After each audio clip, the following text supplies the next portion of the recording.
friend Ron Gray, who led our party for 13 years and basically brought into my life kind of my passion, I guess, for what is going on in the Christian Heritage Party, and it's still going on. So thanks, Ron. Thank you, Rod. Well, first of all, I want to say welcome to Laura Lynn. I think you're a breath of fresh air, and I look forward to you testing how far you can stretch us, because I think it's all going to be in a good direction. I guess I've revealed what my vote was. I had also wanted to call to your attention the presence of Dan Cameron here, but he's busy. But I wanted to recognize Dan Cameron. He stood an election ago as a CHP candidate in the BC provincial election. But what really drew my attention to Dan, I know, Dan, that standing up in public and speaking made you feel nervous and uncomfortable. But this man was the first person who drew the evil of the Soji agenda to my attention. And he lit the fire in that election campaign every time he spoke. And he was a dynamite researcher bringing us the facts of this child abuse that has been sanctioned by our provincial government and is being forced into every school in the province, including our Christian schools and other private schools. Homeschooling is the last defense, except for something that is just brewing often the stage right, called Compass Community Learning Centers, which is the people at Culture Guard have begun to spring this thing off, and it is going to serve primarily parents who, because of the onerous tax burden in this country, both have to work, and they can't afford to put their children into a private Christian school. This is going to bring certified online teachers to centers using the brick and mortar facilities of community churches with workers. We don't call them teachers, we call them learning facilitators, or ELFs is a shorthand term for them, who will supervise the classroom operations. And it will bring them the advantages of a Christian classical liberal arts education.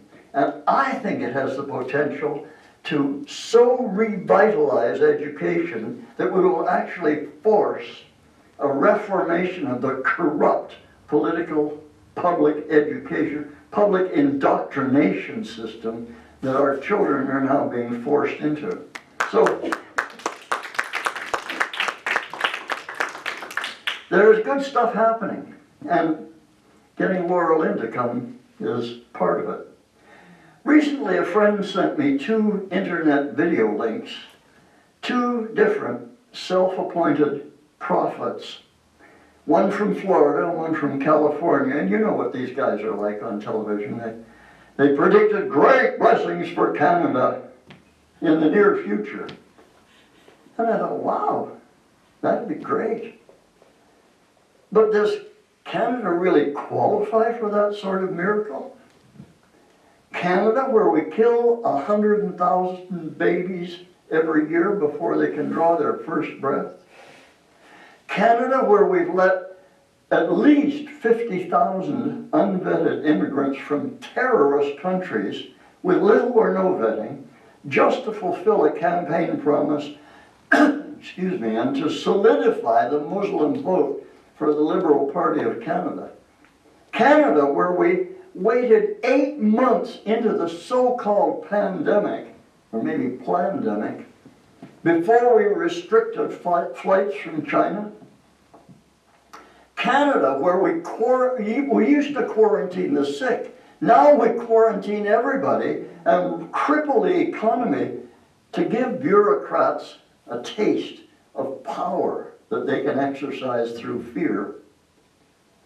Canada, where some refugees in America who legitimately are afraid that they might be deported because they've acquired a criminal record, can just walk across the border at Roxham Road with the RCMP carrying their bags like bellhops and go straight into a $300 a night hotel with the bill paid by Canadian taxpayers and get free medical and dental care and a living allowance beside. Is that Canada a candidate for a miracle? Well, in a word, yes. One of my favorite theologians recently said, every serious problem is a perfect background for a miracle. And believe me, Canada has serious moral and fiscal problems. And then I thought of you, the people of CHP who for 33 years have stood faithfully behind, and get this, the only party in Canada that is pro-life. The only party in Canada that stands up for the natural married two-parent family, which statistically is the very best place in the world for children, the safest place for children. The only party in Canada with a plan for eliminating the national debt. The only party in Canada that proposes to eliminate the income tax and replace it with a fair tax. The only party in Canada with a written policy that declares its support for the right of Israel to live in the land that God gave them behind secure and defensible borders. The only party in Canada that advocates returning to the constitutional division of powers between Ottawa and the provinces. The only party in Canada that would adopt some of the proposals from the 20-year-old dust-covered blue books of the 1991 Royal Commission on Aboriginal People. And I thought, we already had a miracle. For 33 years, you people have kept this party alive. Based on what? Based on the confidence that when it is God's time, the people will see the light. We can't govern without the support of the people. But we can get ready. And for 33 years, this party has been preparing a cadre of people like Laura Lynn, who had to stand in the fire sometimes and take criticism, unjust criticism, and still stick by their principles and not respond in anger and vitriol to the people who throw anger and vitriol at us. To remain Christian in the face of being persecuted for being a Christian. That's how we will remain ready for the day when God's call comes. CHP may be the only, Rod and I argue back and forth about whether we're the 5th or 6th or 7th largest of the 18 registered federal political parties. But we are the biggest one that's not yet gotten anybody into the House of Commons. We are knocking at the door, and we have been knocking at the door. But God has kept the vision alive for 33 years. That is a miracle. And a people who will continue to trust God's promises and work and sacrifice and pray, who will hold the best interests of their unchurched neighbors above their own, and continue to believe God for a miracle. That is the groundwork for a miracle. And sometimes, and I know, some such people begin to grow a little tired, maybe even think of losing hope once in a while, but invariably, their response is like St. Peter's. Banias, when Messiah looked at the ones who were drifting away, and he said, "Will you go also?" And St. Peter said, "Where would we go, Lord? You have the words of life."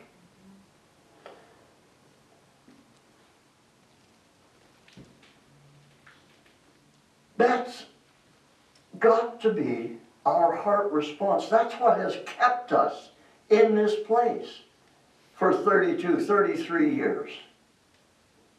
There is nowhere else to go without betraying the deepest part of who we really are. The last time I ran, a local newspaperman in this town asked me, "As a Christian, how do you think you can represent the Sikh population, which is now half the population of Abbotsford?" Now there was something in me that wanted to fire back at him and say, "Would you ask that same question of a Sikh candidate?" But I didn't. No, what I told him was the simple truth. Yeah, because the Bible tells us to treat all people equally. It's actually the only answer to racism. But it didn't matter which answer I gave him. It wouldn't have made it into print anyway. I think back to 1995 when I spoke in London, Ontario, and I was elected as the national leader of the party. The first thing I did in accepting the position was to hold up an olive branch to the media. I said, because that was my background, like yours, Laurel, and I used to be in the media, and I said, "I know that you guys are always looking for another angle on the stories of the day. Come and ask us. We have a different viewpoint on most of the stories that you're covering." But it didn't matter that I held up the olive branch because there were no reporters at that convention. 500 people had gathered in London, Ontario to elect a new leader for what was then the 5th largest political party in Canada. It wasn't news, because it wasn't part of the narrative that governs the media. Yeah. For the past 100 years, the media in Canada have never been the friends of people of biblical faith. So why expect them to change now? Now, the answer to our difficulties in getting the message past the media and to the people is that we must become our own media. Word of mouth transmission to anyone who will listen is the way to get the message out. And that's what the Bible tells us to do. Always be ready to make a defense to everyone who asks of you to give an account for the hope that is within you, yet with gentleness and respect. That's 1 Peter 3:15. And God helping us, that's what we will continue to do. Because we carry in our hip pocket the promise of Galatians 6:9, which says, let us not be weary in well-doing, because in due season we will reap if we faint not. So, keeping on, my friends, that's the way that we will be ready when God says it is time. In the meantime, I urge you, keep on keeping on. Your nation needs your faithfulness now more than ever. Thank you.